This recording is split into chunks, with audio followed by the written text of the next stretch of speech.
اجمعین اللهم صل على سيدنا محمد وعلى آل سيدنا محمد كما صليت على إبراهيم وعلى آل إبراهيم في العالمين إنك حميد مجيد. قال الله تبارك وتعالى في كلامه المجيد: أعوذ بالله من الشيطان الرجيم بسم الله الرحمن الرحيم. يا أيها الذين آمنوا لا تقربوا الصلاة وأنتم سكارى حتى تعلموا ما تقولون ولا جنبا إلا عابري سبيل حتى تغتسلوا وإن كنتم مرضى أو على سفر أو جاء أحد منكم من الغائط أو لامستم النساء فلم تجدوا ماء فتيمموا صعيدا طيبا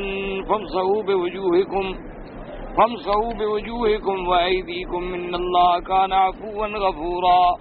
قال المؤلف والمفسر رحمه الله تعالى: أدام النفع بعلومه وعلومكم في الدارين آمين إلى أن قال: واستأنسوا أيضا بالحديث الذي رواه أحمد رحمه الله تعالى: حدثنا عبد الله بن مهدي وأبو سعيد قال حدثنا زائدة عن عبد الملك بن عمير قال أبو سعيد حدثنا عبد الملك بن عمير عن عبد الرحمن بن أبي ليلى عن معاذ رضي الله تعالى عنه قال: إن رسول الله صلى الله عليه وسلم أتاه رجل فقال: يا رسول الله ما تقول في رجل لقي امرأة لا يعرفها وليس يأتي الرجل من امرأته شيئا إلا أتاه منها غير أنه لم يجامعها. قال: فأنزل الله عز وجل هذه الآية: أقم الصلاة طرفي النهار وزلفا من الليل. فقال رسول الله صلى الله عليه وسلم: توضأ ثم صلي. قال معاذ: فقلت: يا رسول الله صلى الله عليه وسلم أله خاصة أم للمؤمنين عامة؟ فقال: بل للمؤمنين عامة. ورواه الترمذي من حديث زائدة به وقال ليس بمتصل. ورواه النسائي من حديث شعبة عن عبد الملك بن عمير عن عبد الرحمن بن أبي ليلى مرسلا. قالوا: فأمره بالوضوء لأنه لمس المرأة ولم يجامعها. وأجيب بأنه منقطع بين ابن أبي ليلى ومعاذ فإنه لم يلقه. ثم يحتمل أنه إنما أمره بالوضوء والصلاة المكتوبة كما تقدم في حديث الصديق: ما من عبد يذنب ذنبا فيتوضأ ويصلي ركعتين إلا غفر الله له. الحديث وهو مذكور في سورة آل عمران عند قوله ذكر الله فاستغفروا لذنوبهم الآية. اب مفسر رحمت اللہ علیہ اس آیت مبارک پر اپنے دلائل ذکر فرما رہے ہیں کہ اس آیت میں ایک تو اللہ نے ہمیں یہ حکم دیا ہے کہ آدمی، یہ ابتدائے اسلام میں امر تھا جب تحریم خمر نہیں آئی تھی، یعنی ابھی شراب حرام نہیں ہوا تھا، تو اس وقت یہ حکم تھا کہ بھئی نشے کی حالت میں نماز نہ پڑھو، کیونکہ نشے کی حالت میں تمہیں پتہ ہی نہیں ہوگا کہ تم کیا پڑھ رہے ہو اور کیا کہہ رہے ہو. حتیٰ تعلموا ما تقولون، جب نشہ اتر جائے تم سمجھ لو کیا کہہ رہے ہو تو پھر تم نماز ادا کرو. اس پر بھی لوگوں نے الحمدللہ شراب چھوڑ دیا کہ ایسی بری چیز تو ہے جس کو پینے کے بعد آدمی اللہ کے گھر میں نماز کے لیے بھی نہیں آ سکتا.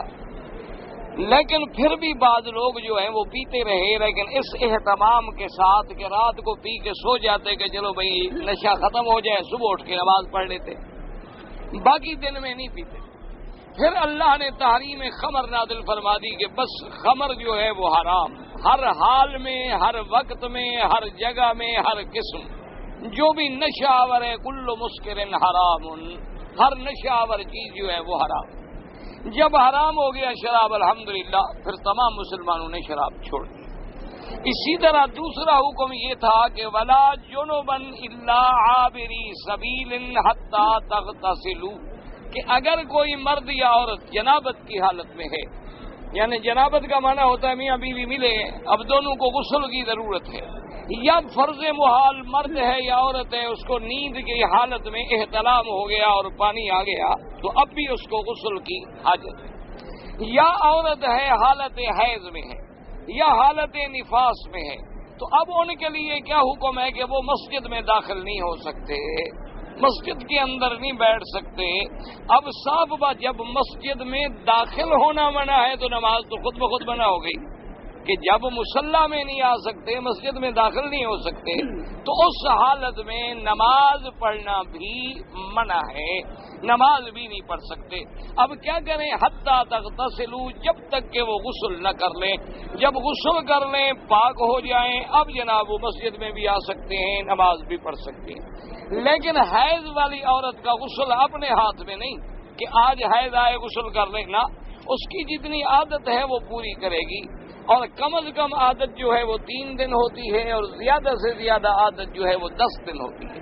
یعنی 10 دن کے بعد بھی اگر بلیڈنگ ہے تو وہ حیض نہیں ہوگا، وہ بیماری ہے، وہ استحاضہ ہے. پھر غسل کرے گی، وضو کرے گی، نماز پڑھے گی، سب کچھ کرے گی.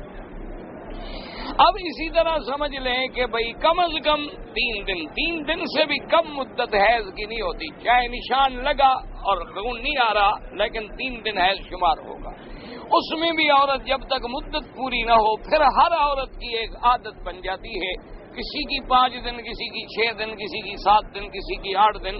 وہ عادت پوری کرے، غسل کرے، پھر نماز پڑھے. حالت حیض میں نماز نہیں پڑھ سکتی اور مسجد میں بھی نہیں آ سکتی. جہاں تک قرآن مجید پڑھنے کا تعلق ہے تو اس میں علماء کا اختلاف ہے.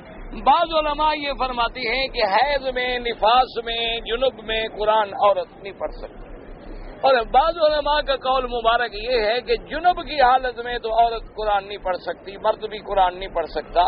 البتہ حیض اگر ہے یا نفاس اگر ہے تو عورت قرآن کو ہاتھ نہ لگائے، اور یاد اگر اس کو ہے وہ پڑھتی رہے یا اللہ کا ذکر کرتی رہے تو کوئی حرج نہیں. اس کی وجہ یہ ہے کہ جنابت سے پاک ہونا تو مرد یا عورت کے اپنے ہاتھ میں ہے، کیونکہ انسان ہے، میاں بیوی لیٹے، ٹھیک ہے، 1 منٹ میں غسل کر لیں، پاک ہو گئے، یہ تو ان کے اپنے ہاتھ میں ہے. لیکن حیض سے نکلنا اپنے ہاتھ میں نہیں ہے. جب تک کہ 7 دن نہ گزرے، اس کی عادت پوری نہ ہو، وہ غسل نہیں کر سکتی. تو اب 7 دن میں وہ قرآن بھول جائے، وہ بیچاری حافظہ ہے قرآن کی، یا کسی کو قرآن پڑھاتی ہے، بچیوں کو کیسے پڑھائے؟ تو وہاں علماء نے اجازت دی ہے کہ ہاتھ تو نہ لگائے. اور علماء احناف یہ کہتے ہیں کہ وہاں بھی پورا قرآن تو نہ پڑھے. البتہ بچیوں کو پڑھانا ہے تو بچی جب غلطی کرے تو اس کو 1 حرف بتا سکتی ہے، 2 حرف بتا سکتی ہے.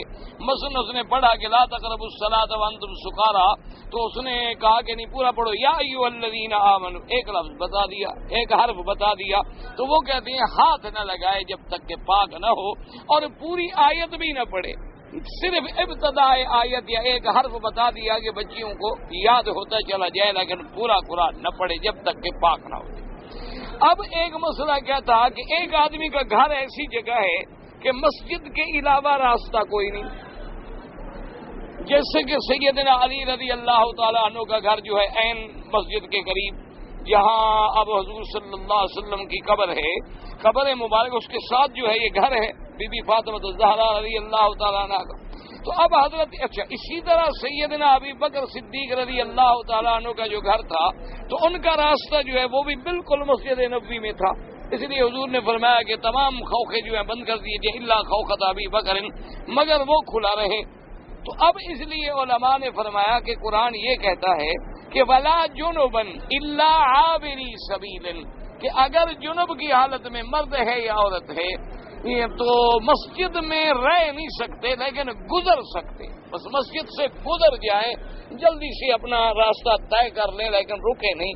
لیکن یہ بھی شرط ہے کہ عورت ہو یا مرد اس حال میں گزرے کہ مسجد گندی نہ ہو، یعنی اپنے کپڑوں کو سنبھال کے چلے.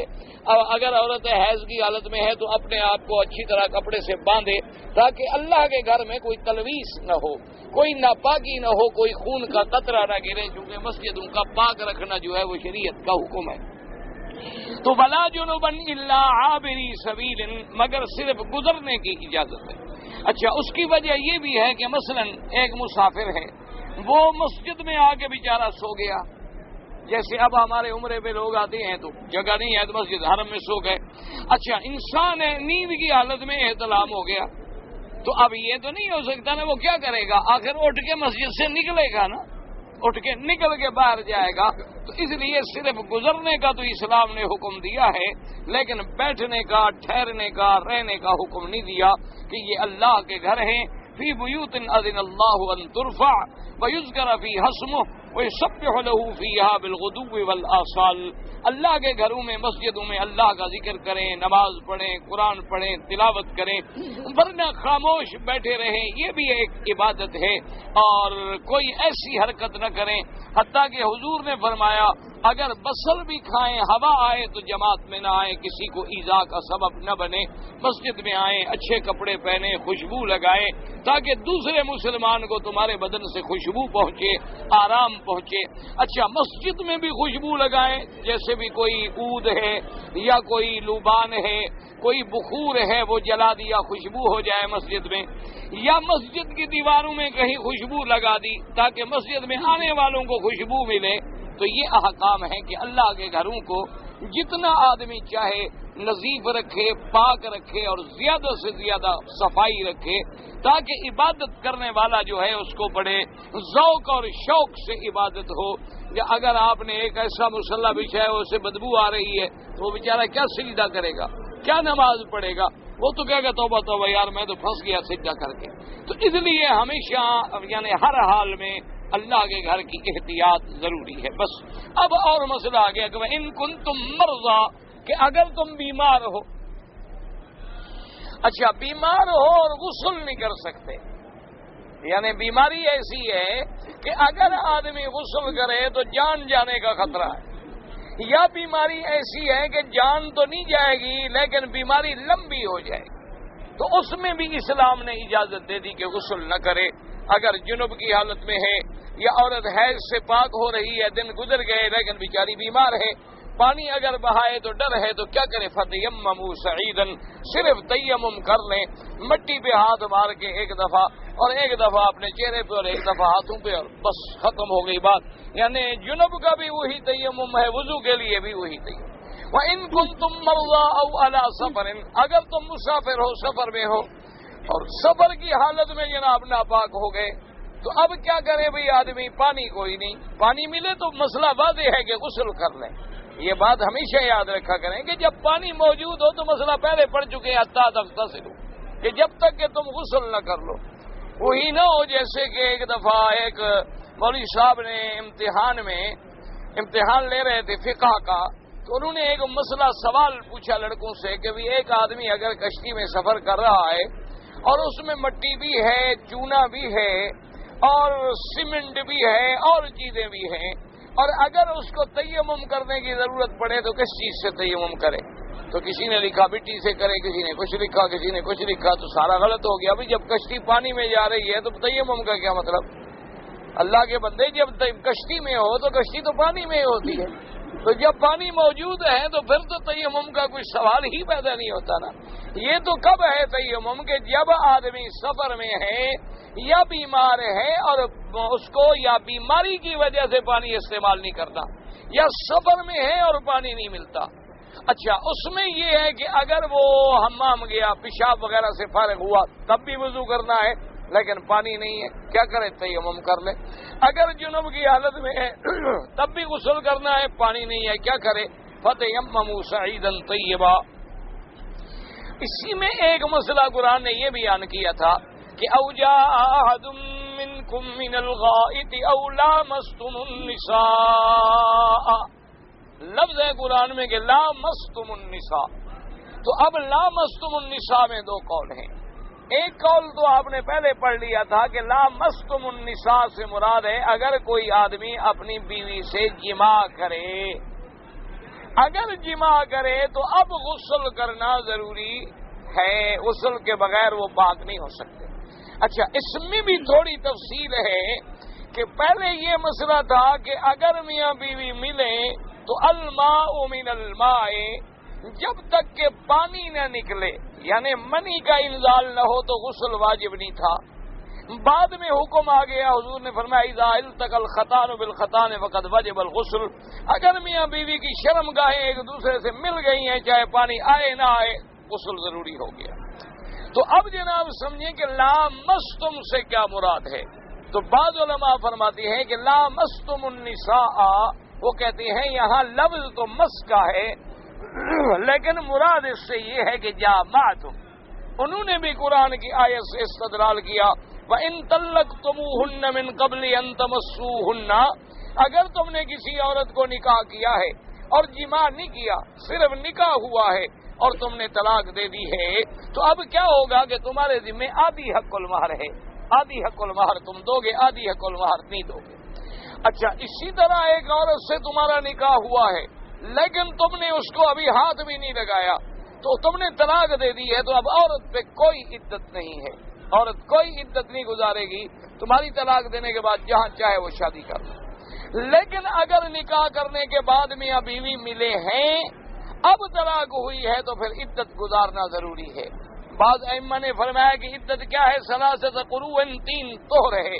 احناف کے نزدیک 3 حیض ہے کہ طلاق دینے کے بعد حیض آئے پاک ہو جائے، پھر حیض آئے پاک ہو جائے، پھر حیض آئے پاک ہو جائے، 3 حیض گزر گئے، عدت ختم ہو گئی، اب وہ طلاق کی عدت سے فارغ ہے، جہاں چاہے نکاح کر لے۔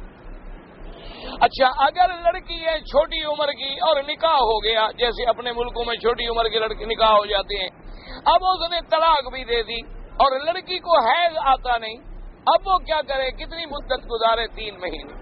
اچھا، اسی طرح ایک آدمی کی عورت ہے، وہ بوڑھی ہو گئی، عمر زیادہ ہو گئی، حیض بند ہو گیا، اس عمر میں بھی اس نے طلاق دے دی، تو اب کتنی مدت گزارے گی؟ 3 مہینے، کیونکہ حیض تو ہے ہی نہیں، حیض تو ہے نہیں، نہ طہر کا پتہ لگ سکتا ہے نہ حیض کا پتہ لگ سکتا ہے، تو وہاں مدت کتنی ہوگی؟ 3 مہینے۔ اگر کسی عورت کا خاوند مر جائے تو وہ کتنی مدت گزارے گی؟ 4 مہینے 10 دن، 4 اشہر و عشرہ، 4 مہینے اور 10 دن۔ اچھا، اگر عورت حاملہ ہے اور خاوند مر گیا یا طلاق ہو گئی تو کیا ہوگا؟ وَأُولَاتُ الْأَحْمَالِ أَن يَضَعْنَ حَمْلَهُنَّ، ان کی عدت کیا ہے کہ جب وضع حمل ہو جائے، جب بچہ پیدا ہو جائے تو عدت گزر گئی، چاہے وہ 10 دن کے بعد بھی پیدا ہو جائے، مہینے کے بعد بھی پیدا ہو جائے، 2 مہینے کے بعد بھی پیدا ہو جائے، تو بس عدت اس کی وضع حمل ہے۔ اصل وجہ کیا ہے؟ اللہ کا قانون جو ہے وہ بڑا جامع ہے، کامل ہے، مکمل ہے۔ اسلام یہ چاہتا ہے کہ طلاق دینے کے بعد استبرائے رحم ہو جائے، صفائی ہو جائے، پتہ چل جائے کہ عورت کے پیٹ میں کوئی نطفہ تو نہیں، کوئی حمل تو نہیں، تاکہ مسائل میں بعد میں کسی قسم کا جھگڑا نہ رہے۔ تو اب جناب علماء نے فرمایا کہ لامستم سے کیا مراد ہے؟ جماع کرنا۔ اگر جماع کیا ہے تو غسل کرو، پانی نہیں ہے تیمم کرو، بس۔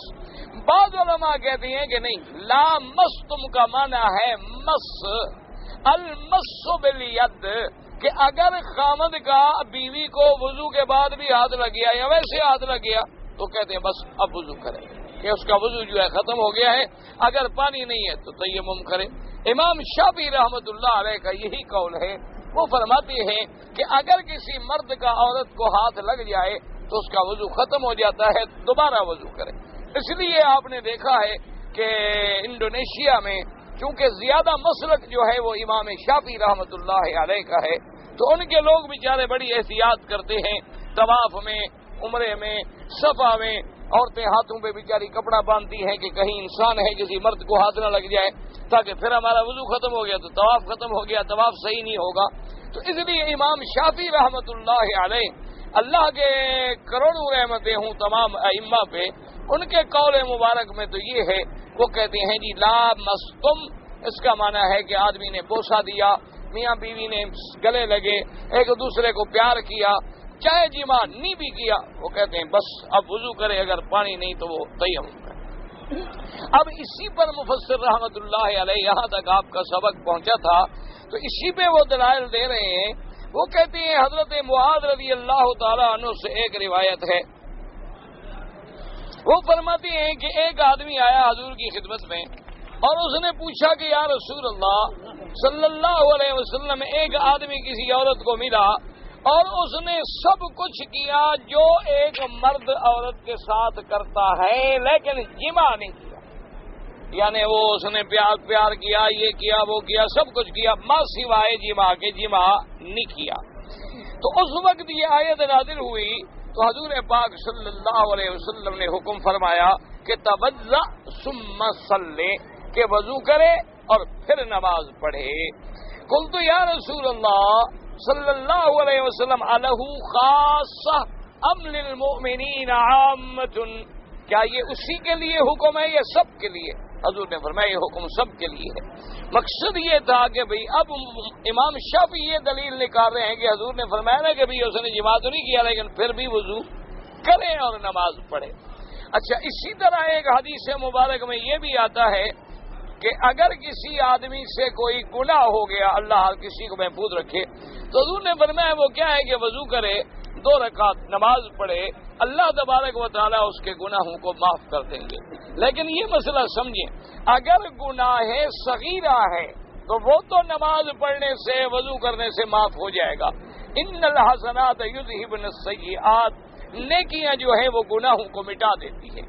آدمی جب مسجد میں آتا ہے تو ہر قدم مسجد پر اٹھتا ہے نیکیاں ہیں، وضو کرتا ہے تو ہاتھوں کے گناہ گر جاتے ہیں، چہرہ دھوتا ہے تو چہرے کے گناہ گر جاتے ہیں، اور پاؤں دھوتا ہے تو پاؤں کے گناہ گر جاتے ہیں۔ اس لیے میرے آقا نے ایک مثال بیان فرمائی۔ حضور نے فرمایا کہ مجھے یہ بتاؤ، اگر کسی آدمی کے گھر کے سامنے نہر ہے، دریا ہے، اور وہ 5 وقت 5 دن میں 5 دفعہ غسل کرے، حل یبقى من درنہ شیء، کیا اس کے بدن پہ کوئی میل باقی رہے گی؟ تو صحابہ نے کہا حضور جب 5 دفعہ دن میں غسل کرے گا، 5 دفعہ نہائے گا تو میل کیا رہے گی؟ تو حضور نے فرمایا جو بندہ 5 دفعہ دن میں نمازیں پڑھتا ہے اس پر بھی اللہ گناہ مٹا دے، اس پر بھی گناہ باقی نہیں رہتے، وہ بھی رات کو ایسے سوتا ہے کہ وہ پاک ہے، صاف ہے، اس پر کوئی گناہ نہیں۔ لیکن اگر خدا نہ کرے گناہ کبیرہ ہو گیا، اللہ معاف کرے، شرک ہے، زنا ہے، قتل ہے اور غیبت ہے، کسی کا گلہ ہے، کسی کی چغلی کھانا ہے، کسی عورت پہ ناحق تہمت لگانا ہے، یہ بڑے بڑے گناہ جو آپ پڑھ چکے ہیں وہ معاف نہیں ہوتے نماز پڑھنے سے، جب تک کہ اللہ کے دربار میں سچے دل سے توبہ نہ کرے، اور جتنا حق بندے کا ہے وہ بندے کو ادا کرے اور بخشوائے، پھر وہ گناہ معاف ہوتا ہے۔ یہ نہیں ہے کہ آپ کسی کے پیسے کھا جائیں اور رات 2 رکعت نماز پڑھ کے سو جائیں تو گناہ معاف ہو جائیں گے، یہ گناہ معاف نہیں ہوتے، حج بھی پڑھ لو تو معاف نہیں ہوتے، جب تک کہ حقوق العباد جو ہیں وہ ادا کریں اور حقوق اللہ جو ہیں وہ سچی توبہ کریں۔ سچی توبہ کا کیا معنی؟ کہ گناہ کو چھوڑ دیں، ندامت محسوس کرے اور آئندہ کبھی وہ گناہ نہ کرے، یہ ہے توبہ۔ یہ توبہ نہیں ہوتی کہ صرف زبان سے کہہ رہے میری توبہ میری توبہ میری توبہ، صبح پھر لگا رہے میری توبہ، 1,00,000 دفعہ توبہ، 2 لاکھ 10 لاکھ دفعہ توبہ، ایسے کوئی توبہ شوبہ نہیں ہوتی۔ توبہ بھی اپنے شروط کے ساتھ ہوتی ہے، جیسے نماز بغیر وضو کے نہیں ہوتی۔ آپ سارا وضو کر لیں لیکن ایک پاؤں نہ دھوئیں تو نماز نہیں ہوگی، آپ سارا وضو کر لیں لیکن ایک جگہ خالی چھوڑ دیں تب بھی نماز نہیں ہوگی، آپ سارا غسل کر لیں جنابت کا لیکن ایک جگہ پانی نہ ڈالیں تب بھی غسل نہیں ہوگا۔ تو اسی طرح توبہ کی بھی شرطیں ہیں، 3 شرطیں ہیں۔ سب سے پہلے اس گناہ کو چھوڑ دے، نمبر 2 ندامت محسوس کرے کہ ہائے میں نے کیا کیا، نمبر 3 آئندہ نہ کرنے کا فیصلہ کرے، پھر یہ ہوتی ہے توبہ نصوحہ۔ اور اس توبہ کو اللہ پھر ایسے منظور فرماتے ہیں کہ اس گناہ کو ہمیشہ کے لیے ختم کر دے، گویا کہ اس نے وہ گناہ کیا ہی نہیں تھا، وہ ایسے گناہوں سے نکل آتا ہے التائب من الذنب کمن لا ذنب لہ، گویا کہ اس کا کوئی گناہ باقی نہیں رہا۔ البتہ جو چھوٹے صغائر گناہ ہیں، اللہ معاف کرے، کسی عورت پہ نظر پڑ گئی آدمی کی، کسی کو ہاتھ لگ گیا، کسی کو کوئی ایسی بات ہو گئی، کوئی منہ سے گندا لفظ نکل گیا، کوئی ایسا لفظ نکل گیا جو کہ اچھا نہیں تھا، یہ جتنے صغائر ہیں ان کو اللہ نماز سے، وضو سے، مسجد میں آنے سے، طواف کرنے سے، خیرات کرنے سے، صدقات کرنے سے ان گناہوں کو مٹا دیتے ہیں۔ اس لیے ایک حدیث مبارک میں آیا، لیکن مفسر فرماتے ہیں کہ اس حدیث میں انقطاع بھی ہے، اور اس حدیث میں یعنی سند کے اعتبار سے یہ اتنا حجت نہیں بنتی، کیونکہ یہ منقطع ہے بین ابن ابی لیلہ و معاذ، ابن ابی لیلہ کی حضرت معاذ سے کبھی ملاقات ہی نہیں ہوئی۔ اچھا، اب جناب فرماتی ہیں مفسر، یہ دونوں قول آپ نے سن لیے۔ ثم قال ابن جریر واولى القولين في ذلك بالصواب قول من قال ان الله بقوله اولى مسلم النساء الجماع دون غيره من معاني اللمس لصحة الخبر عن رسول الله صلى الله عليه وسلم انه قبل بعض نسائه ثم صلى فلم يتوضأ۔ اب مفسر ابن جریر رحمۃ اللہ علیہ دونوں قول نقل کرنے کے بعد فرماتے ہیں کہ راجح قول یہ ہے کہ سب سے اولا قول یہ ہے کہ لامستم النساء کا معنی کیا ہے کہ اگر میاں بیوی جماع کریں تو پھر غسل ضروری ہے. اگر جماع نہیں کیا صرف بوسہ دیا یا ہاتھ لگا کوئی غسل نہیں کوئی وضو نہیں. اس کی وجہ یہ ہے وہ کہتے ہیں کہ صحیح حدیث مبارک ہے حضور صلی اللہ علیہ وسلم اپنی بیویوں کو کبھی بوسہ دیتے لیکن وضو نہیں فرماتے تھے. تو لہذا جب صحیح حدیث مبارک آ جائے تو راجح قول یہی ہے کہ بھئی ہاتھ لگانے سے وضو نہیں ٹوٹتا لیکن اگر جماع کریں گے تو پھر آدمی کو غسل کرنا ہوگا. لیکن ایک مسئلہ سمجھ لیں کہ ایک آدمی نے میاں بیوی نے ایسے آپس میں پیار کیا جماع نہیں کیا لیکن مدی آ گئی یعنی سفید پانی آ گیا پھر تو وضو کرنا ہے پھر تو کوئی جھگڑا ہی نہیں وضو میں. مسئلہ سمجھ لیں کیونکہ آج کل کے ماشاءاللہ جو نوجوان ہیں فلموں کے مارے ہوئے یہ تو ویسے بھی ہاتھ لگانے سے پہلے ختم ہو جاتے ہیں. تو اس لیے یہ مسئلہ تو اچھی طرح سمجھ لیں کہ بھی اگر میاں بیوی ویسے پیار کر رہے ہیں بوسہ دے رہے ہیں اس سے پانی نکل گیا اچھا پانی ٹپک کے نکلا ہے تو پھر بھی غسل کرنا ہے چاہے جماع نہیں بھی کیا. فرق کیا ہے ایک ہوتی ہے منی ایک ہوتی ہے مزی اور ایک ہے ودی. تو اس کو سمجھیں منی وہ ہوتی ہے جس میں پانی ٹپک کے نکلے اور اس کے بعد عضو مر جائے یہ منی اس پر غسل سمجھ آ گئی بات. اچھا ایک یہ ہے کہ نہیں آدمی کو بس شہوت نے زور کیا ایسے بس پانی لیسدار مادہ نکل آیا یہ جو ہے اچھا اسی طرح بعض پیشاب سے پہلے قطرے آ گئے یا پیشاب کرنے کے بعد لیسدار مادہ نکل آیا تو اس کے لیے وضو ہے غسل. ایک مسئلہ سمجھ لیں شریعت میں شرم نہیں ہوتا آدمی شرم کرتا رہے اور ساری زندگی نمازیں غلط پڑھتا رہے یہ کون سا شرم ہے بھائی. اور ویسے بھی ہمارے لوگوں کو شرم فلم دیکھتے ہوئے بھی نہیں آتا قرآن کا مسئلہ سننے تو کہتے ہیں یار مولوی کو بیان نہیں کرنا چاہیے اور گھر میں بیٹھ کے چاہے کوک شاستر پڑھتے رہے ان کو شرم نہیں آتا. اللہ کے بندے اسلام ہے جب قرآن نے ایک چیز کھول کے بیان کی ہے ان اللہ لا یستحیی من الحق حق سے کوئی حیا نہیں ہوتا حیا ہوتا ہے حرام سے گناہ سے شرم کرو.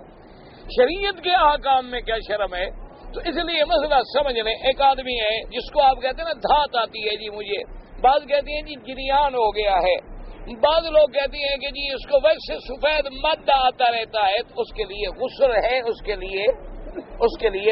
کے لیے اپنا وضو ہے غسل نہیں ہے. یہ سیدنا علی رضی اللہ تعالی عنہ نے فرمایا کہ کنت رجلا مذاء فرمایا کہ میں بڑا قوی جوان تھا مجھے اکثر شہوت رہتی اور مادہ سفید نکلتا رہتا تو اب مجھے حیا آتی کہ میں مسئلہ کیسے پوچھوں حضور پاک سے کہ حضور کی بیٹی تو میری بیوی ہے. تو اس لیے فرماتے ہیں کہ میں نے کسی اور دوست کو کہا کہ تم جا کے مسئلہ پوچھو کہ اگر سفید مادہ نکلتا رہے آدمی کا ویسے نکل آئے یا وضو سے پیشاب سے پہلے نکل آئے یا بعد میں نکل آئے تو اس کے لیے غسل کرنا ضروری ہے یا وضو کرنا ضروری ہے. تو حضور پاک صلی اللہ علیہ وسلم نے فرمایا کہ بس وضو کرنا ضروری ہے غسل ضروری نہیں. غسل کب ضروری ہے کہ جب مادہ منویہ خارج ہو وہ نطفہ جس سے بچہ پیدا ہوتا ہے وہ مادہ اور وہ مادہ گاڑھا ہے اور مرد ہے تو اس کا مادے کا رنگ جو ہے سفیدی مائل ہوتا ہے عورت ہے تو اس کے مادے کا رنگ جو ہے پیلا ہونے کی طرف مائل ہوتا ہے یعنی 100% پیلاہٹ نہیں ہوتی لیکن مائل ہوتا ہے پیلے رنگ کی طرف. اور مزید جو ہے وہ تو ایسے بس خالی لیسدار مادہ ہے اس سے تو نہ شہوت میں کمی آ رہی ہے اور نہ اخراج منی ہو رہا ہے تو اس کے لیے استنجا کرے وضو کرے اور نماز جو ہے وہ پڑھ لے. تو اب مفسر رحمت اللہ علیہ نے فرمایا کہ اول الاقوال کیا ہے کہ راجح قول یہ ہے کہ جماع کرے گا تو غسل کرے گا اگر جماع نہ ہو تو ہاتھ لگانے سے نہ غسل ہے نہ وضو. اب اس کے بعد جناب فرماتے ہیں مفسر رحمۃ اللہ علیہ فرماتے ہیں ثم قال حدثني بذلك اسماعيل موسى قال اخبرنا ابو بكر ياسين عن حبيب بن ثابت عن عائشة قالت كان رسول الله صلى الله عليه وسلم يتوضأ ثم يقبل ثم يصلي ولا يتوضأ.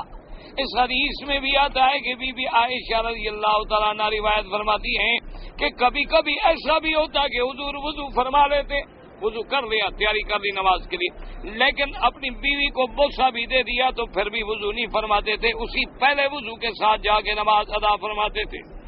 ثم قال حدثنا ابو قريب قال حدثنا وكيع عن النبي رضنا عائشة رضي الله تعالى عنها ان رسول الله صلى الله عليه وسلم قبل بعض نسائه ثم خرج الى الصلاة ولم يتوضا قلت من هي الا انت فضحكت وهكذا رواه ابو داود والترمذي وابن عن جماعت بن شیخ بن وکیع به۔ اب جناب فرماتی ہیں کہ اس روایت میں حضرت عروہ روایت فرماتی ہیں کہ بی بی عائشہ صدیقہ رضی اللہ تعالیٰ عنہ نے فرمایا کہ حضور صلی اللہ علیہ وسلم قبل بعض نسائہ، آپ نے اپنی کسی بیوی کو بوسہ دیا، ثم خرج الى الصلاۃ، پھر نماز کے لیے تشریف لے گئے، ولم ہے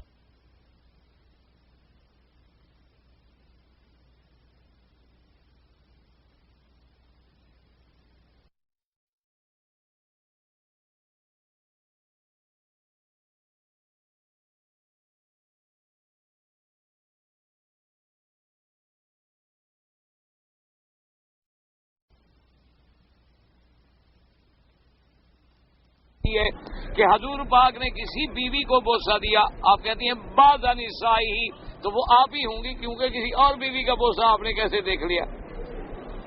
تو بی بی صاحبہ ہنس پڑی، کیونکہ ادب کا تقاضا یہی تھا کہ بی بی یہ تو نہ کہتے کہ مجھے بوسہ دیا، تو انہوں نے فرمایا کہ قبل بعض نسائی، تو راوی چونکہ عزیز بھی تھے، رشتہ دار بھی تھے، تو انہوں نے کہا کہ ویسے بھی آدمی دوسری عورت کا کیا پتا، دوسری بیوی کو آدمی کب ملا کب بوسہ دیا، انہوں نے کہا بی بی صاحبہ اما جان آپ ہوں گے، نے کہا ہاں فضحکت، تو آپ ہنس پڑی کہ ہاں واقعہ یہی ہے کہ یہ میرا ہی قصہ ہے۔ اس کے بعد فرماتے ہیں نوال سوری انه قال ما ادري ابي دان والترمذي وقال اكثر اكني ان هذا حديث شبه على شيء، نے کہا کہ میں نہیں مانتا یہ حدیث جو اس کی کوئی حیثیت نہیں۔ وقال ترمذی سمیت البخاری ضعف الحدیث، حضرت امام ترمذی رحمۃ اللہ علیہ فرماتے ہیں کہ میں نے امام بخاری رحمۃ اللہ علیہ سے بھی سنا، وہ بھی اس حدیث کو ضعیف فرماتے تھے۔ وقال ابي نبی صاحب نے يسوع بن عروہ وقال وقع في روایت ما جاء نبی نبی شعبۃ والی محمد التنافسی وکینا مشربی نبی صاحب بن زبیر عائشہ وابلغ من ذلك ما رواه الامام احمد في مسنده من حديث الشام رضي نبي عائشة، وهذا نص في كون عروة بن الزبير ويشهد له قوله من هي الا انت فضحكت۔ ابو فسر رحمۃ اللہ علیہ فرماتی ہیں کہ اس سے مراد جو ہے حضرت زبیر کے بیٹے تھے عروہ بن زبیر، کیوں اور کون بھی عائشہ سے ایسی بات پوچھ سکتا ہے، وہ تو اس کے بہن کا بیٹا تھا، بہن کے بیٹے کا بیٹا تھا، یعنی بی بی اسما کا جب بیٹا ہو تو اس سے تو پوچھ سکتے تھے نا، وہ تو ایک قسم کا بہن کا بیٹا کیا ہوتا ہے بھانجا، تو بھانجا تھا، تو اسی لیے بھانجے نے بھی کہا کہ بی بی یہ جو آپ مسئلہ بیان فرما رہی ہیں آپ کا اپنا ہے، تو بی بی ہنس پڑی، گھر کی بات تھی۔ لیکن رواه ابو داود قال حدثنا وكيع قال حدثنا سفيان بن وطروق الحمداني الطالقاني ان عبد الرحمن بن مغراء عن الاعمش قال حدثنا سام لنا ان عروة المزين عائشة رضي الله عنها والله اعلم۔ وقال ابن جرير ايضا حدثنا ابو زيد عمر بن نيس ان شان بن حدثنا مسلمين ليس طعن اشرا نبي روك ان ابراهيم التيمي عائشة رضي الله عنها قالت كان النبي صلى الله عليه وسلم ينال مني القبلة بعد الوضوء ثم لا يعيد الوضوء، حضور پاک بوسہ دیتے اپنی بیوی کو، فرمایا مجھے، اس کے بعد آپ وضو نہ لوٹاتے۔ وقال الامام احمد رحمہ اللہ تعالی حدثنا وكيع قال حدثنا سفيان النبي روك الحمداني عن ابراهيم التيمي عن عائشة رضي الله عنها ان رسول اللہ صلی اللہ علیہ وسلم قبل ثم صلى ولم يتوضا، اس حدیث میں بھی ہے کہ آپ نے بوسہ دیا پھر نماز پڑھی اور اس کے لیے آپ نے وضو نہیں فرمایا۔ ورواه ابو داود والنسائي من حديث يحيى القطان زاد ابو داود من حديث كلاوة عن سفيان الثوري به، ثم قال ابو داود النسائي لم يسمع ابراهيم التيمي عن عائشة، ثم قال ابن جرير حدثنا سفيان بن يحيى الأنبي قال حدثنا ابي قال حدثنا يزيد بن سنان عبد الرحمن الاوزاعي ان يحيى بن ابي كثير نبي سلمة بن سلمة رضي الله تعالى عنه ان رسول الله صلى الله عليه وسلم قال يقبلها وهو صائم ثم لا يفطر ولا يحدث وضوءا۔ بی بی ام سلمہ فرماتی ہیں کہ کبھی کبھی ایسا بھی ہوا کہ حضور پاک روزے کی حالت میں ہوتے اور روزے کی حالت میں آپ اپنی بیوی کو بوسہ دیتے تو آپ کا روزہ بھی قائم رہتا اور وضو بھی قائم رہتا، وضو بھی نہ فرماتے۔ تو اب مسئلہ کیا سمجھ آیا کہ اگر ایک آدمی روزے کے ساتھ ہے، بیوی کے ساتھ لیٹ گیا، بیوی سے پیار کیا، بیوی کو بوسہ دیا، تو اس سے نہ روزے میں کوئی فرق آتا ہے نہ وضو میں کوئی فرق آتا ہے۔ لیکن اس کے لیے ایک حکم ہے، یاد رکھیں، ایک آدمی نے حضور صلی اللہ علیہ وسلم سے پوچھا کہ یا رسول اللہ صلی اللہ علیہ وسلم مجھے حالت روزے کی حالت میں میں اپنی بیوی کے ساتھ ایک لحاف کے اندر ہم لیٹ سکتے ہیں، یعنی کپڑا بھی نہ ہو بدن پہ، اور میاں بیوی دونوں کٹھے لیٹ جائیں روزے میں، جائز ہے؟ آپ نے فرمایا کہ نہیں۔ وہ چلا گیا۔ ایک اور آدمی آ گیا، اس نے مسئلہ پوچھا، اس نے کہا حضور اگر روزے کی حالت میں میں اپنی بیوی کے ساتھ ایک بستر میں ایک لحاف کے نیچے، ایک لحاف کا معنی یہ ہوتا ہے نا کہ پھر کپڑا نہیں ہوتا بدن پر، آدمی اوپر رضائی لے لیتا ہے، تو میں اپنی بیوی کے ساتھ لیٹ سکتا ہوں؟ آپ نے فرمایا کہ ہاں لیٹ سکتے۔ اب دو حدیثیں آ گئیں، ایک حدیث میں حضور نے فرمایا کہ روزے کی حالت میں اپنی بیوی کے ساتھ لیٹنا، پیار کرنا، بدن سے بدن لگانا ٹھیک نہیں ہے، اور ایک میں ہے کہ ٹھیک ہے۔ تو محدثین نے فرمایا کہ وجہ یہ ہے کہ حضور حکیم الامت تھے، آپ حکیم تھے امت کے۔ جس آدمی کو آپ نے فرمایا کہ نہیں لیٹ سکتے وہ جوان تھا، تو جوان آدمی تو لیٹے خدا نہ خواستہ جمائی کر بیٹھے، تو ان کو تو پھر کفارے دینے پڑیں گے۔ اور جس آدمی کو حضور نے اجازت دے دی وہ بوڑھا تھا، اس سے خطرہ ہی نہیں تھا، بھی لیٹے رہیں گے تو کیا ہو جائے گا، تو وہاں حضور پاک نے اجازت دے دی۔ اس لیے مسئلہ یہ ہو گیا کہ اگر آپ کو اپنے آپ پر بھروسہ ہے کہ بھئی ہم جمع نہیں کریں گے اور اپنے حد سے باہر نہیں نکل جائیں گے، میاں بیوی ایک بستر پہ لیٹ گئے، ایک دوسرے سے پیار کرنا، روزے میں کوئی فرق آیا؟ نہ وضو ٹوٹا، نہ وضو کرنے کی کوئی ضرورت۔ اگر انسان کو اپنے بدن پہ خطرہ ہے تو پھر نہ لیٹے، تاکہ نہ اپنا روزہ خراب کرے اور نہ اپنے آپ کو کسی پریشانی میں ڈالے۔ پہلے تو جی لوگ بڑی احتیاط کرتے تھے، آج کل تو جھگڑے ہو گئے نا جی، ہر پارٹی اللہ معاف کرے، کوئی حنفی ہے تو شافی سے بغض ہے، شافی ہے تو حنفی سے بغض ہے، اہل حدیث ہے تو سب ائمہ کے مقلدین سے غصہ ہے، اور مقلد ہے تو اس کو اہل حدیث سے غصہ ہے، نعوذ باللہ۔ ایک دوسرے کا ادب، احترام، محبت، پیار وہ بھی ختم ہو گیا۔ حالانکہ ہمیں یاد ہے ہم چھوٹے چھوٹے ہوتے تھے تو ہمارے والد صاحب رحمۃ اللہ علیہ تو وضو فرماتے ہیں تو ان کے پرانے دور میں اور سنت کے مطابق ساری زندگی وہ پگڑی باندھتے تھے، تو پگڑی جو ہے نا ایسے کبھی کبھی وہ چار پائی پہ رکھ دیتے اور بیٹھ جاتے، چھوٹی سی تختی پر وضو فرماتے۔ تو ہماری والدہ سے کہتے کہ پگڑی دے دو، تو والدہ صاحبہ جب پگڑی دینے لگتے کہتے خیال رکھے، خیال کرے، ایسے پگڑی مجھے پکڑاؤ کہ ہاتھ نہ لگے، کیونکہ ایک اہل حدیث عالم ہے جو میرے پیچھے نماز پڑھتا ہے، اس کے مسلک میں وضو ٹوٹ جائے گا، اس کی نماز خراب نہ ہو جائے۔ یعنی ایک بندے کی رعایت تھی کہ ایک آدمی اہل حدیث مسلک پہ ہے تو الحمدللہ ہم اس کی رعایت کریں، کوئی جھگڑا نہیں، کوئی فساد نہیں۔ آج تو اللہ معاف کرے ایک دوسرے کو مسجد میں نہیں آنے دیتے، ایک دوسرے کو کافر سے نیچے تو کوئی بات ہی نہیں کرتا، وہ کہتا ہے یہ نعوذ باللہ ایمان سے خارج ہے، وہ کہے گا یہ ایمان سے، حالانکہ سب اہل سنت والجماعت ہیں۔ اللہ کا شکر ہے، حنفی ہو، شافی ہو، مالکی ہو، حنبلی ہو، اہل حدیث ہو، جتنے یہ مسلک ہیں سب کے سب حق ہیں اور اہل سنت والجماعت ہیں، قرآن و سنت کے تابع ہیں، قرآن و سنت کے ماننے والے ہیں۔ فرق اتنا ہے کسی نے علم اس استاد سے پڑھا، کسی نے علم اس استاد سے پڑھا، کسی نے علم اس استاد سے پڑھا، ہر آدمی اپنے استاد کی بات کو زیادہ اچھا سمجھتا ہے، یہ نہیں کہ باقی کی وہ تردید کر دے کہ باقی سب غلط ہے۔ اللہ تبارک و تعالیٰ سب پہ کروڑوں رحمتیں فرمائے اور اللہ سب کو اتحاد، اتفاق، محبت سے رہنے کی توفیق عطا فرمائے۔ دیکھو نا جی، مسئلے میں اگر اختلاف ہو جائے تو مسئلے کے اختلاف کو آپ ذاتی دشمنی میں تو نہ بدل دینا کہ ایک دوسرے کو کافر کہنا، مارنا، کو قتل، لڑائیاں، جھگڑے، اور ایک دوسرے کی مسجد میں مجال ہے کہ دوسرے کو آنے دینا، نعوذ باللہ ثم نعوذ باللہ، اللہ معاف کرے۔ ورنہ پہلے تو یہ ہوتا تھا کہ ہزاروں اختلاف ہے، اب نے تو وہ دور نہیں دیکھا ہے۔ حضرت تھانوی اور حضرت مدنی رحمت اللہ علیہ میں نظریے کا اختلاف تھا، اور اتنی اختلاف تھا کہ روزانہ اخبار میں ایک دوسرے کے خلاف تردید چھپتی تھی، وہ کہتے ہیں آپ نے غلط کہا، وہ کہتے ہیں آپ نے غلط کہا۔ حضرت مدنی رحمت اللہ علیہ اگر تشریف لے آتے تو حضرت تھانوی فرماتے کہ حضرت نماز پڑھائیں، اور حضرت اگر کبھی موجود ہوتے تو وہ فرماتے حضرت آپ نماز پڑھائیں۔ یعنی اتنا بڑا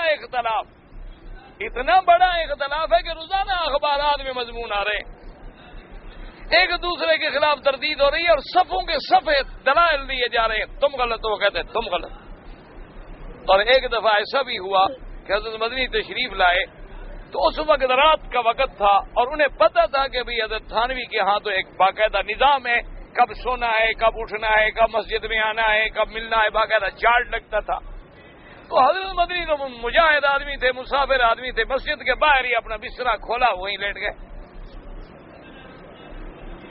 صبح کی نماز میں جب حضرت کی نظر پڑی تو انہوں نے کہا یہ کیا ہوا، آپ کب آئے؟ انہوں نے کہا میں رات آیا ہوں. انہوں نے کہا آپ نے اطلاع کیوں نہیں کی؟ انہوں نے کہا حضرت آپ کا نظام ہے، آپ سو چکے تھے، آپ اپنے گھر تشریف لے گئے تھے اور قانون کے مطابق، نظام کے مطابق آپ کو اطلاع نہیں دی جا سکتی. انہوں نے کہا عجیب بات ہے، اس سارے جہان کے لیے یہ قانون ہے، تمہارے لیے کیسا قانون ہے اللہ کے بندے، تم نے یہ کیا زیادتی کی؟ اس کے بعد پوچھا کہ حضرت آپ کے سر پہ آج ٹوپی نہیں ہے. حضرت ٹوپی پہنتے تھے کپڑے والی، تو رومال باندھے ہوئے تھے. انہوں نے کہا میں ٹرین میں سفر کر رہا تھا تو ایسے گردن باہر نکالی کچھ دیکھنے کے لیے، ہوا تیز تھی تو ٹوپی اڑ گئی، کپڑے کی تو ٹوپی تھی تو وہ اڑ گئی، میں کیا کرتا؟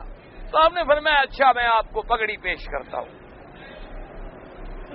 تو حضرت مدنی نے فوراً کہا، انہوں نے کہا حضرت بات یہ ہے کہ میں تو کھدر کے علاوہ انگریزی کپڑا پہنتا نہیں، میں نے تو بائیکاٹ کیا ہوا ہے کہ انگریز کی مشینوں کا بنا ہوا کپڑا استعمال نہیں کرنا. آپ کو پتا ہے کہ میں کھدر پہنتا ہوں، آپ پہنتے ہیں ململ، آپ پگڑی دیں گے تو مجھے اس کپڑے کی دیں گے اور میں کیسے قبول کروں گا؟ پھر فرمایا کہ نہیں میرے بھائی، مجھے ایک آدمی نے کھدر کی پگڑی دی تھی جو میں نے آپ کے لیے سنبھال کے رکھ لی کہ جب حضرت مدنی سے ملاقات ہوگی تو ان کو پیش کروں گا، ہم بھی آپ کو کھدر ہی پہنائیں.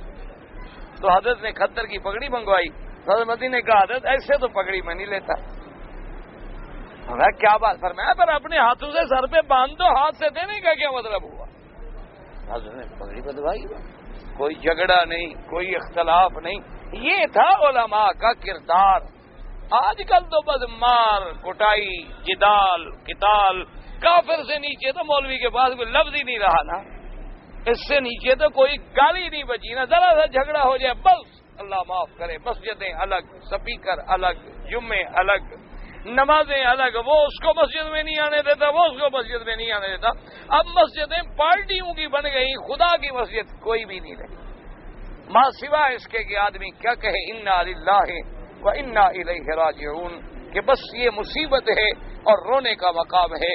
ورنہ یاد رکھو اختلاف صحابہ میں بھی تھا نہ، اس سے بڑی بات ہے کہ اللہ کے نبیوں میں بھی جھگڑا ہوا نہیں ہوا نہ. حضرت موسیٰ علیہ السلام نے اپنے بھائی کی داڑھی پکڑ لی کہ نہیں پکڑی؟ تو دونوں میں سے کس کی نبوت پہ فرق آ گیا؟ اچھا، اتنے بڑے واقعے کے بعد اللہ نے لکھا ہے کہ پھر موسیٰ علیہ السلام نے توبہ کی ہو یا غلطی ہو یا اللہ نے تنبیہ کی ہو کہ تم نے یہ کیا کیا؟ بس دونوں نبی ہیں، بھائی ہیں، غصہ آ گیا، ہوگی بات ختم ہو. اتنا بڑا جھگڑا بھی ہے کہ اپنے بھائی کو جا کے کنویں میں ڈال دو اور کھوٹے پیسوں میں بیچ دو. اس سے بڑا کوئی جھگڑا ہے؟ وہ بھائی ہمیں کسی بھائی نے بیچا تو نہیں، ہمارا کسی نے سہا. یہ علیحدہ بات ہے کہ ہمارے نام میں چندے لے کے لوگ کھا جاتے ہیں، کئی مکی بن جاتے ہیں، یہ علیحدہ بات ہے. اللہ پاک معاف کرے، اللہ انہیں بھی ہدایت دے اور اللہ ہمیں بھی مانگنے سے محفوظ رکھے. تو اب جناب یہ ہے کہ ہمیں تو لیکن حضرت یوسف علیہ السلام کو گھر سے لے آئے، اپنے نبی باپ کے سامنے جھوٹ بولا کہ ہم شکار کھیلنے پہ جا رہے ہیں، حالانکہ ان کو پتہ نہیں تھا کہ ہم یوسف علیہ السلام کو پھینکنے جا رہے ہیں. انہوں نے کہا جی مہربانی کریں، ہم تو شکار پہ جا رہے ہیں اور ہم حفاظت کریں گے، فکر نہ کریں. اچھا، پھر ان کو کنویں میں ڈالا، واپس کو ایک قمیض حضرت کا لے آئے، اس پہ جھوٹے بکرے کا خون لگایا. اس سے بڑی کوئی بات ہے؟ ابا جان پوچھتے ہیں بیٹا کہاں ہے؟ انہوں نے کہا جی وہ تو بگیاڑ کھا گیا. لیکن مجرم تو آخر مجرم ہوتا ہے نا. تو حضرت یعقوب علیہ السلام نے جب دیکھا نا قمیض، انہوں نے فرمایا یار بگیاڑ بڑا عجیب تھا کہ یوسف کو نکال کے لے گیا لیکن کپڑا نہیں پھٹا. بڑا سمجھدار بگیاڑ تھا، اس نے پہلے اچھی طرح قمیض سے اتارا ہے اور پھر یوسف علیہ السلام کو اندر سے لے کے چلا گیا ہے. بس صبر جمیل، ہم صبر کریں گے اور کیا کریں، وہ بھی بیٹا تم بھی بیٹے. اب اتنی مدت جدائی کے بعد جب ملاقات ہوئی تو شان پیغمبر کیا ہے، لا تثریب علیکم اليوم، فرمایا اللہ تمہارا گناہ معاف کرے، میں نے بھی معاف کیا، صرف میں نے معاف نہیں کیا بلکہ آج کے بعد میں تمہیں تانا بھی نہیں دوں گا کہ تم نے میرے ساتھ کیا کیا۔ یہ انبیاء کی سنت ہے، یہ انبیاء کا کردار ہے، یہ انبیاء کی سیرت ہے کہ حضور کے راستے میں کانٹے بچھانے والے، حضور کے لیے کعبۃ اللہ کے دروازے بند کرنے والے، حضور صلی اللہ علیہ وسلم کی نماز کی حالت میں جانوروں کے اوج اٹھا کے گردن مبارک پہ رکھنے والے، جب قیدی بن کے سامنے آئے مکے میں، حضور نے فرمایا لا تثریب علیکم اليوم انتم الطلقاء، جاؤ ہم نے تمہیں معاف کیا۔ یہ انبیاء کا کردار تھا۔ آج ہم سب عاشق رسول ہونے کا دعویٰ کرتے ہیں، لیکن دوسری جماعت کا بندہ مسجد میں آ جائے کہتے ہیں مسجد دھو ڈالو، ناپاک ہو گئی۔ انا للہ و انا، اب دیکھیں نا جی، اب حالانکہ ابن جریر رحمۃ اللہ علیہ اور اسی طرح ابن کثیر رحمۃ اللہ علیہ فقی مسلک میں امام شافعی رحمۃ اللہ علیہ کے قول کو زیادہ لیتے ہیں، لیکن اس کے باوجود دلائل ادھر ہیں تو انہوں نے کہا کہ نہیں، اول الاقوال جو ہے وہ یہ، اور اس میں جتنی حدیثیں ملی وہ سب نقل فرما رہے ہیں۔ اور اس کے بعد جناب فرماتی ہیں وقال ایضا حدثنا ابو قریب قال حدثنا عبد بن غیاث حجاج بن بشیر بن زینب السہمیہ عن عائشہ رضی اللہ تعالی عنہ عن النبی صلی اللہ علیہ وسلم قال قبل سمع صلی اللہ علیہ وسلم وقد رواه الامام احمد بن محمد ابن فضیل عن حجاج بن طارق بن بشیر بن زینب السہمیہ عن عائشہ رضی اللہ تعالی عنہ عن النبی صلی اللہ علیہ وسلم به وقوله تبارک وتعالى فإن لم تجدوا ماء فتيمموا صعيدا طيبا استنبط كثير من الفقهاء من هذه الآية أنه لا يجوز التيمم لآدم الماء إلا بعد طلب الماء فمتى طلبه فلم يجده جاز له حينئذ التيمم وقد ذكروا كيف التلفيقة بالفروع كما مقر في موضع كما في الصحيحين۔ اب جناب فرماتے ہیں اللہ پاک نے فرمایا فإن لم تجدوا ماء، غسل کرنا ہے جماع کے بعد لیکن پانی نہیں، تو اب کیا کریں؟ اللہ نے فرمایا فتیمموا صعیدا طیبا، تیمم کر لو پاکیزہ مٹی سے۔ یہ اللہ کی کتنی بڑی رحمت ہے حضور کی امت پر کہ قیامت تک امت کے لیے رعایت ہو گئی کہ پانی نہ ملے، پانی کا ڈر ہے نقصان نہ دے دے، بیمار ہے، کوئی عضو ٹوٹا ہوا ہے، کوئی زخم لگ گیا ہے، پانی گرانا ٹھیک نہیں، بس تیمم کر لو، مسح کر لو، سب ٹھیک ہو گیا۔ اب جناب مفسر رحمۃ اللہ علیہ فرماتے ہیں وَإِن لَّمْ تَجِدُوا مَاءً فَتَيَمَّمُوا صَعِيدًا طَيِّبًا، اس سے فقہائے کرام نے رحمہ اللہ تعالی علیہم اجمعین نے استنباط کیا ہے۔ کیا معنی؟ وہ فرماتی ہیں کہ اگر تمہیں پانی نہ ملے، کیا معنی کہ کوشش کرو، پانی حاصل کرنے کی کوشش کرو۔ یہ تو نہیں نا کہ اب تو آپ یہاں بیٹھے ہیں کہ یہیں مجھے پانی ملے، ذرا اٹھ کے جاؤ، دیکھو، ڈھونڈو۔ اگر پھر بھی نہ ملے تو اب وضو کرنا تمہارے لیے جو ہے وہ جائز ہے، لیکن اگر پانی موجود ہو تو پھر وضو کرنا جو ہے جائز نہیں ہے۔ اس لیے وہ فرماتے ہیں کہ علم تجدو یعنی لآدم الماء الا بعد طلب الماء، پانی تلاش کرے، فمتى طلبه فلم يجده، اس نے کوشش کی، ڈھونڈا لیکن پانی نہیں ملا، جاز له حينئذ التيمم، اور اس کی پھر کیفیات کیا ہے؟ مفسر فرماتے ہیں کہ فقہ کی کتابوں میں جہاں تیمم کی بات ہے، باب التیمم کھول کے آپ دیکھ لیں، وہاں ساری فقہائے کرام نے صورتیں جو ہیں بیان فرما دی ہیں۔ صحیحین میں یعنی امام بخاری اور امام مسلم رحمۃ اللہ علیہ نے بھی ایک حدیث نقل فرمائی ہے من حدیث عمران بن ان رسول اللہ صلی اللہ علیہ وسلم رأى رجلا معتدلا لم يصلي مع القوم فقال يا فلان ما منعك ان تصلي مع القوم ألست برجل مسلم قال بلى يا رسول الله ولكن أصابتني جنابة ولا ماء قال عليك بالصعيد فإنه يكفيك ولهذا قال تعالى فإن لم تجدوا ماء فتيمموا صعيدا طيبا۔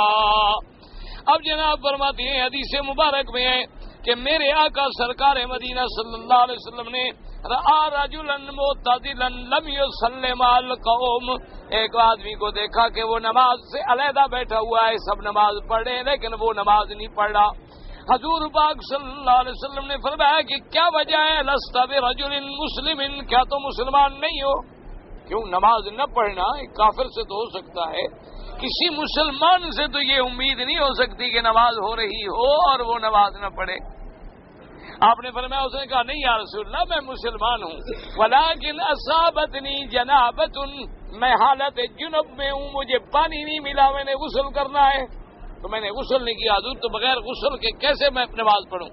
تو آپ نے فرمایا کہ مٹی پر تیمم کر کے بھی نماز پڑھ لو، یہی تمہارے لیے کافی ہے کہ اللہ تبارک و تعالیٰ کا حکم ہے کہ فَإِن لَّمْ تَجِدُوا مَاءً فَتَيَمَّمُوا صَعِيدًا طَيِّبًا، کہ اگر پانی نہ ملے تو بس مٹی سے تیمم کر لو، تو تم تیمم کر کے اللہ کے بندے نماز پڑھو۔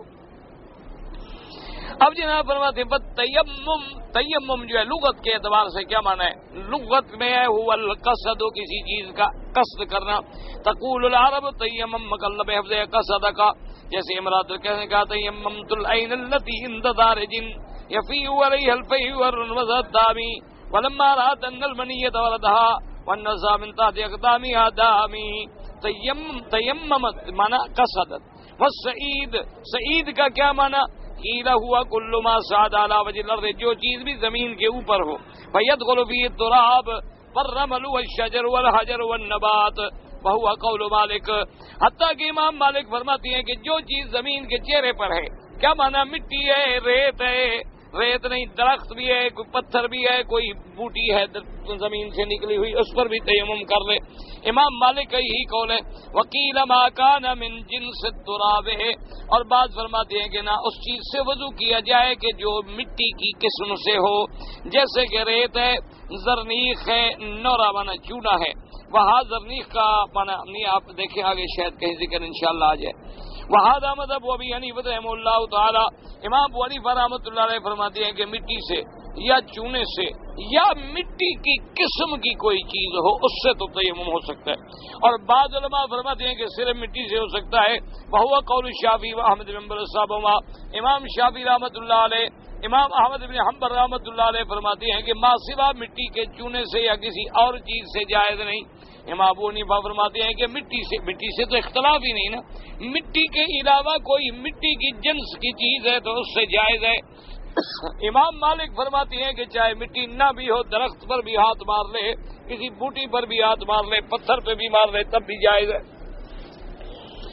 اب جناب فرماتے ہیں وَتَجُوبُ قَوْلِهِ تَعَالَى وَتُصْبِحَ صَعِيدًا زَلَقًا، معنی کیا ہے؟ تُرَابًا أَمْلَسَ طَيِّبًا، سعیدًا زلقا کا معنی کیا ہے کہ مٹی اور بالکل ایسے پھسلنے والی پاک۔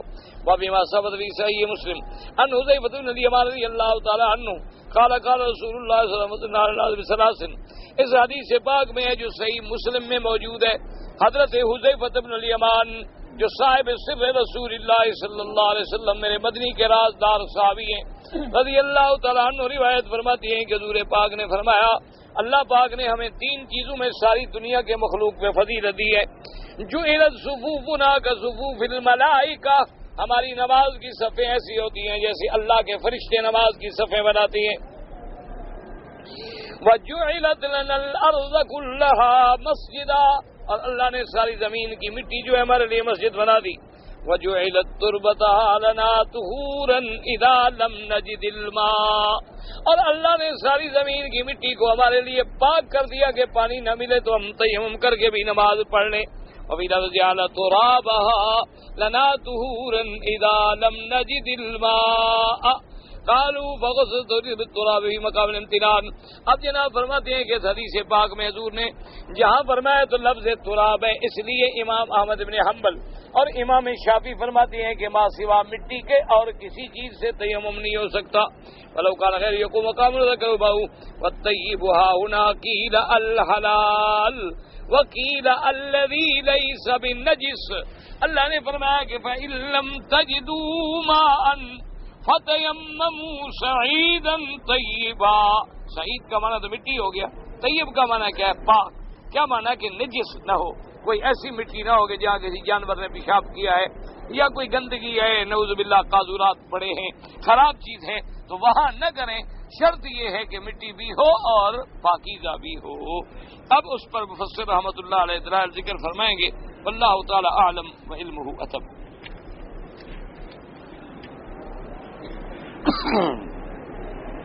کہتے ہیں جی کہ اگر کوئی آدمی اس دنیا میں بے اولاد ہے، اس کی اولاد نہیں ہے، تو کیا جنت میں اس کو اولاد ہوگی یا نہیں ہوگی؟ مسئلہ ایک ہے، لیکن اس کی شکلیں اس نے دو لکھی ہیں، اور ایک یہ ہے کہ جنت میں جو اللہ تبارک و تعالی مسلمان لوگوں کو، ایمان والوں کو حوریں عطا فرمائیں گے جنت کی، ان حوروں سے بھی اولاد ہوگی یا اولاد نہیں ہوگی؟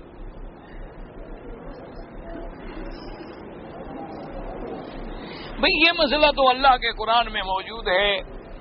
اللہ کے قرآن میں ایک لفظ ہے کہ وَلَكُمْ فِيهَا مَا تَشْتَهِي أَنفُسُكُمْ وَلَكُمْ فِيهَا مَا تَدَّعُونَ، کہ جنت ایک ایسی جگہ ہے، یاد رکھو، اس لیے محدثین کرام نے فرمایا کہ خیر محض جس میں شر نہ ہو وہ جنت ہے، یعنی جہاں خیر ہی خیر ہے، کبھی کوئی شر ہے ہی، اور شر محض یعنی خالص شر جہاں خیر نہ ہو وہ جہنم، کہ جہاں شر ہی شر، عذاب ہی عذاب ہے، خیر ہے ہی۔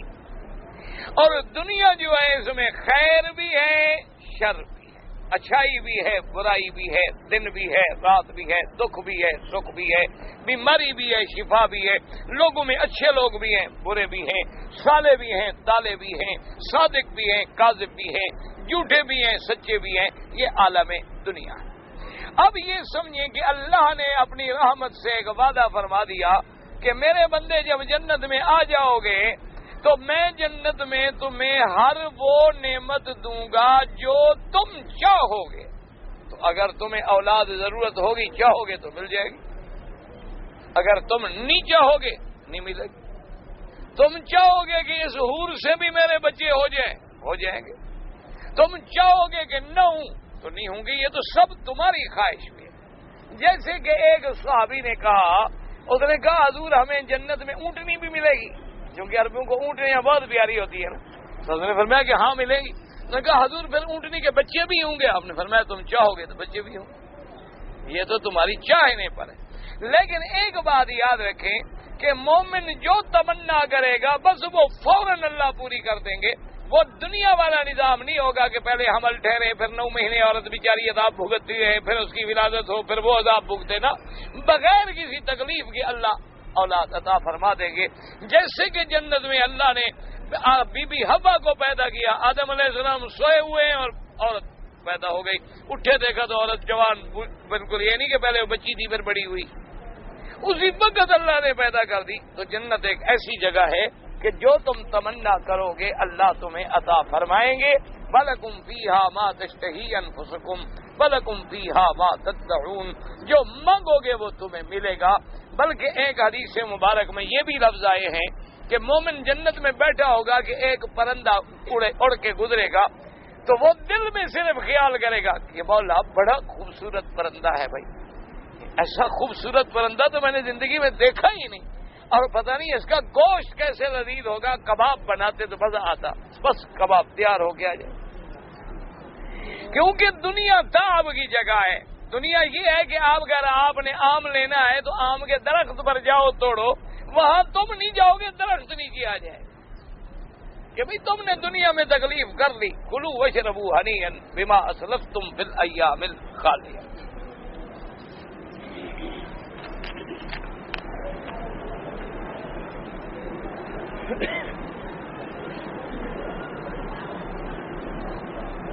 کہتے جی عورت کے عدت جو ہے وہ 3 حیض اگر ہیں تو 3 حیض کے اندر کتنی دن ہوگا؟ جتنی اس کی عادت ہے، مہینے میں 1 دفعہ حیض آئے گا۔ اللہ کے بندے گزریں گے تو وہی 3 مہینے۔